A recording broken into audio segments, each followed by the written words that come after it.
सहारा समूह के जमाकर्ताओं को अब तक दिए गए 362 करोड़। अमित शाह बोले कागज रहित है पूरी प्रक्रिया। सहकारिता मंत्री अमित शाह ने बुधवार को संसद को बताया कि इस साल 16 जुलाई तक सहारा समूह की सहकारी समितियों के 4.2 लाख से अधिक जमाकर्ताओं को 362.91 करोड़ रुपए दिए गए हैं।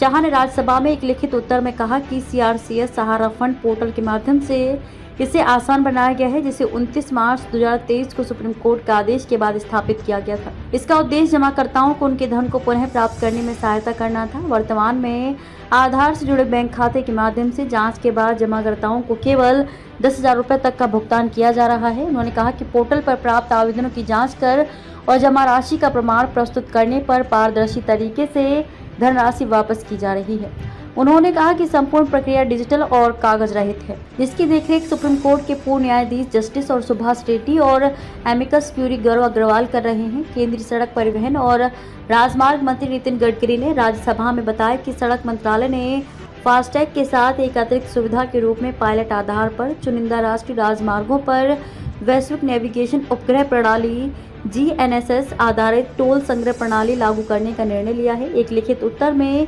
केंद्रीय मंत्री नितिन गडकरी ने कहा कि इस सुविधा को बेंगलुरु मैसूर खंड राष्ट्रीय राजमार्ग 275 और पानीपत हिसार खंड राष्ट्रीय राजमार्ग 709 पुराना राष्ट्रीय राजमार्ग 71A पर पायलट आधार पर लागू किया जाएगा।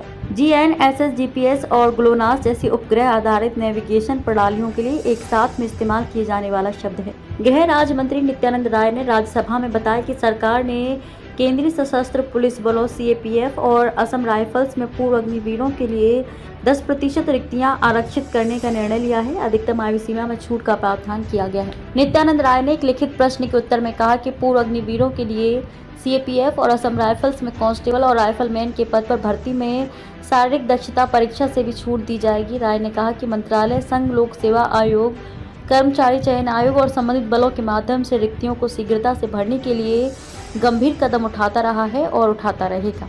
वित्तीय धोखाधड़ी और धोखेबाजों द्वारा धन की हेराफेरी को रोकने के लिए स्थापित नागरिक वित्तीय साइबर धोखाधड़ी रिपोर्टिंग और प्रबंधन प्रणाली के माध्यम से 7.6 लाख से अधिक साइबर अपराध मामलों में 2,400 करोड़ रुपए से अधिक की बचत की गई है। एक लिखित प्रश्न के उत्तर में गृह राज्य मंत्री बंदी संजय कुमार ने कहा कि वित्तीय धोखाधड़ी के माध्यम से धन की हेराफेरी को तुरंत रिपोर्ट करने और रोकने के लिए भारतीय साइबर अपराध समन्वय केंद्र 14th के तहत 2021 में इस प्रणाली को शुरू किया गया था। नारकोटिक्स कंट्रोल ब्यूरो NCB ने पिछले 5 वर्षों में मादक पदार्थों की तस्करी में डार्कनेट और क्रिप्टो करेंसी के इस्तेमाल से संबंधित 92 मामले दर्ज किए हैं। एक लिखित सवाल के जवाब में गृह राज्य मंत्री नित्यानंद राय ने कहा कि मादक पदार्थों की तस्करी के लिए डार्कनेट, क्रिप्टो करेंसी और पार्सल और कोरियर का इस्तेमाल देखा गया है। आंकड़ों के अनुसार ब्यूरो ने 2020 में 3, 2021 में 49, 2022 में 8, 2023 में 21 और इस साल अप्रैल तक 11 ऐसे मामले दर्ज किए गए। इसके अलावा इस अवधि के दौरान मादक पदार्थों की तस्करी में पार्सल और कोरियर से जुड़े 1025 मामले दर्ज किए गए हैं।